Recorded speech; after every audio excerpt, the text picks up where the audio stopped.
సన్నాసిరావు శారద ఇంటికొచ్చాడు. తులసుండగానే ఇల్లు వదిలిపెట్టి వెళ్లిపోమ్మని బెదిరిస్తాడు. అయినా శారద భయపడలేదు. ఇలా కాదని భక్తి పిచ్చిలో ఉన్న శారదను భక్తితోనే కొట్టాలని అనుకుంటాడు సర్పంచ్ సన్నాసిరావు.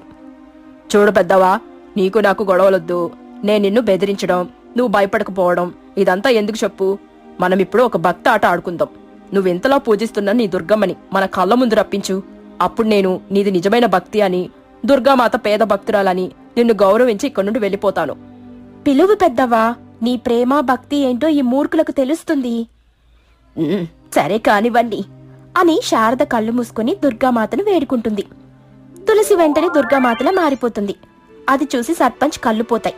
సర్పంచ్ బాధపడుతూ, అమ్మా శారదమ్మ, నన్ను మన్నించు తల్లి. నీ దుర్గామాత కనిపించింది, నాకు కళ్ళు పోయాయి అంటూ కన్నీళ్లు పెట్టుకోగానే శారద కళ్ళు తెరిచి చూస్తుంది.